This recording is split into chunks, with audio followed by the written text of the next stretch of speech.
දැන් වෙලාව පාන්දර 5:00යි. උදේ පාන්දරම මේ යන්නේ ඉන්දියාවේ ඉඳන් සතපුම් 35ක් දුරින් තියෙන හතර වටෙන්ම මුහුදින් වට වුණු පන්සල වඳින්න. එතනට යන්න මුලින්ම කයිට්ස් දූපතට යන පෙරිය අල්ල ගන්න ඕනේ. පෙරිය ඒ මොකද්ද කියලා බැලුවද? මම පෙන්නන්නම්කෝ. ළමයි මමත් මීට කලින් පෙරිය දැකලා තිබුණේ ටැමිල් මූවීස් වල විතරයි. පෙරිය කියන්නේ වාහන දාගෙන මිනිස්සුන්ව දාගෙන මුහුදේ එහාට මෙහාට යන ට්‍රාන්ස්පෝර්ට් සිස්ටම් එකක්. ඉතින් අපිත් වාහන දෙකක් දාගෙන කට්ටියත් එක්කම කයිට්ස් දූපතට තමයි මේ යන්නේ. මේක නම් වෙනම එක්ස්පීරියන්ස් එකක්. හරිම හිමීට යන්නේ මේක. මුහුද උඩ නිකන් පාවෙනවා වගේ තමයි දැනෙන්නේ.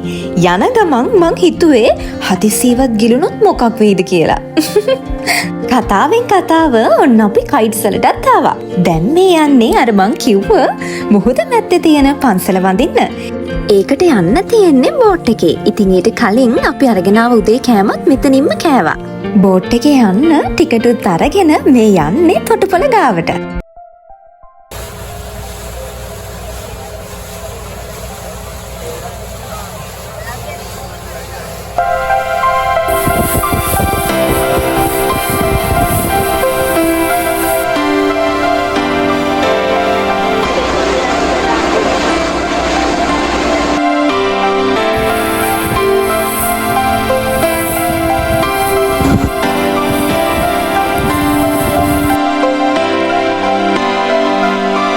මට මතක විදිහට විනාඩි 15ක විතර බෝට් රයිඩ් එකකින් පස්සේ ඔන්න අපි නාගදීපෙට ආවා. අත දාන්න එපා.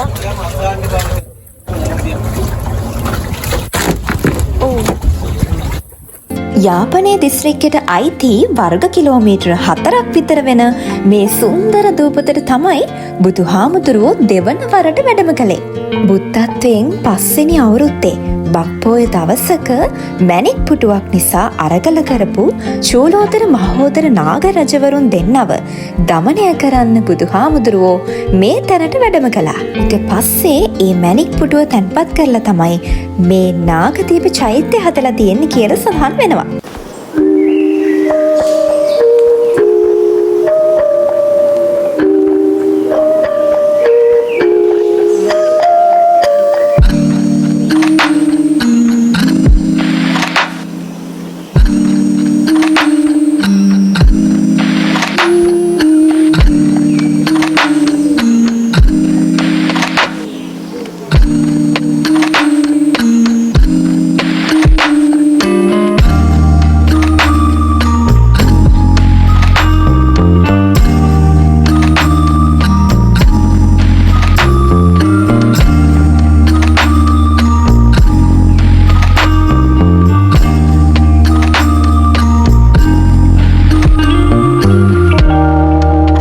හිතන්නකො ඉතින් සිරිපාදේ වගේම මෙතනත් බුද්ධ ස්පර්ශය තිබ්බ තැනක්.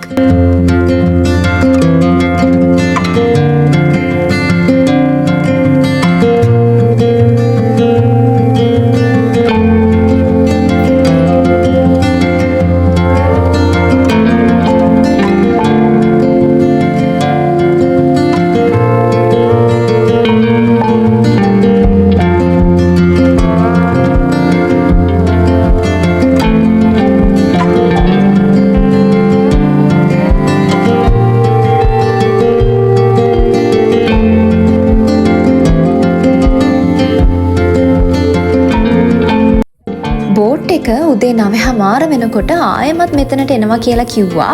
ඉතින් ඒක නිසා අපි ඒ ටයිම් එකට හරියටම එළියට ආවා.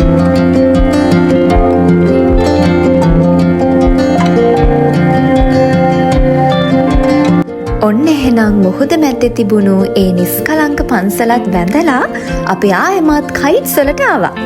ළමයි යාපනයේ කිව්ව ගමන් අපේ ඔළුවට එන්නේ හරිම කර්කශ පරිසරයක් කියලානේ. හැබැයි එහෙම නැහැ. හරිම ලස්සන පුදුම හිතෙන වෙනස්ම දේවල් ගොඩාක් මෙහාට ආවොත් ඔයාලට බලා ගන්න පුළුවන්. ඒක නිසා කවදාවත් පොතේ පිට කවරෙන් පොත ඇතුලේ තියෙන කතාව මොන වගේද කියලා කලින් තීරණය කරන්න යන්න එපා. 10-11 විතර වෙනකොට අපි හිටපු හොටෙල් එකට එන්න අපිට පුළුවන් වුණා. ඉතින් මෙතන ඉඳන් ආයෙමත් අපි නතර වෙලා ඉන්න දූපතට යනවා. ඉතින් ඒ දූපතත් මොන වගේද කියලා මං කලින්ම vlog එකක් දැම්මනේ. එහෙනම් ඔන්න ඒකත් ගිහින් බලලා එන්නකෝ. ආයෙමත් දවසක මුණ ගැහෙමු.